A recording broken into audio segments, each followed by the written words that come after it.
Tiago que é astrônomo. Tiagão, o que que você faria se você e sua equipe encontrassem essa pedrona aí vindo em direção à Terra? Cara, qual seria o procedimento?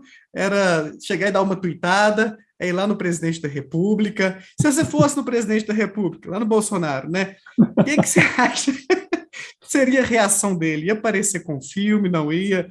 Fala para nós sobre isso aí, Tiago. É uma excelente pergunta. Eu acho que a primeira reação deles no filme de ficar meio desesperado é bastante realista, porque realmente ia ser um belo susto se a gente encontrasse alguma coisa assim.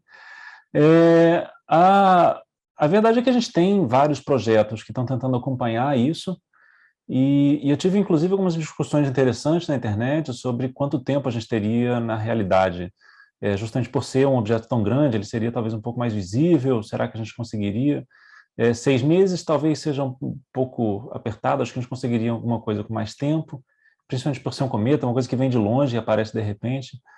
Mas eu acho que tem sim algumas coisas que podem ser feitas. Primeiro, do ponto de vista prático, não sei quem acompanhou isso, mas a NASA acabou de lançar uma missão chamada DART, que vai justamente testar um método de responder a uma ameaça semelhante, que é jogar uma navezinha num asteroide muito grande e tentar desviar a rota dele. Não precisa nem uma explosão nem nada tão grande, mas simplesmente uma navezinha que vai lá e bate no asteroide para tentar desviar a rota dele, mesmo que seja uma coisa percentual. Se você pensar uma coisa que vem lá dos confins do sistema solar, se você desvia um pouquinho, ele já consegue não bater na Terra.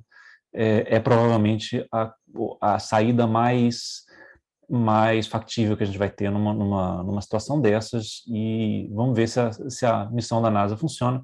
Ela foi lançada agora em novembro e deve chegar lá no asteroide no ano que vem, e a gente vai acompanhar os resultados dessa missão para ver se a gente tem a capacidade realmente de fazer esse tipo de coisa. Não é nem nenhum asteroide que está ameaçando a gente de verdade, mas é só um teste. Queria só reforçar Mas isso mesmo, porque vai que eu saí é, da órbita aqui um pouquinho e perdi esse detalhe. Não está vindo em nossa direção, é só uma missão teste mesmo, para não, prática. justamente, a gente está só experimentando isso, não tem nenhum risco real, nada que a gente conheça nos próximos 100 anos vai chegar nem perto de bater na Terra. Fechou. Mas eu acho que um ponto que é interessante levantar, e talvez vale a pena discutir aqui mais para frente, e acho que tem a ver com como esse tipo de comunicação é feita, inclusive a imagem que a gente tem talvez dos cientistas, é que no filme foi uma coisa muito individual.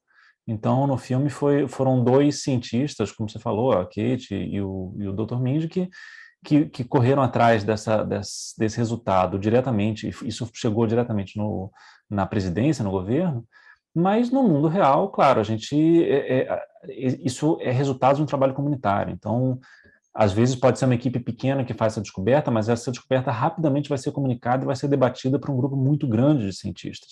Não seriam simplesmente dois deles. Eles até desacreditam um pouco do Dr. Mindy, tem todo o problema, se a gente quiser discutir, de como, na verdade, a descoberta foi da Kate, mas tem uma questão de como mulheres na ciência são muitas vezes relegadas a segundo plano, que é uma coisa que o filme acaba mostrando de forma secundária, talvez, mas que é uma coisa que acontece. Mas acho que o mais importante é isso, é que isso não seria um esforço isolado de um ou outro cientista, como foi mostrado no filme, mas acho que seria uma campanha de vários cientistas. Isso eu acho que é um fator super importante na questão da comunicação da ciência, como às vezes a gente debate se é uma pessoa ou outra, ou a ciência como se fosse uma opinião de um lado ou de outro, mas como é resultado de um consenso. E esse consenso existiria muito antes de chegar na presidência, eu diria. E eu acho que se a gente Uhum. tivesse uma questão aqui se isso fosse uma descoberta feita no Brasil, se a gente tivesse que comunicar isso para o Bolsonaro, que a gente viu, na prática, a gente viu isso acontecendo de uma maneira muito semelhante na pandemia, como teve um consenso de cientistas tentando avisar o governo de um problema e o governo diminuindo a situação como se fosse simplesmente uma gripezinha.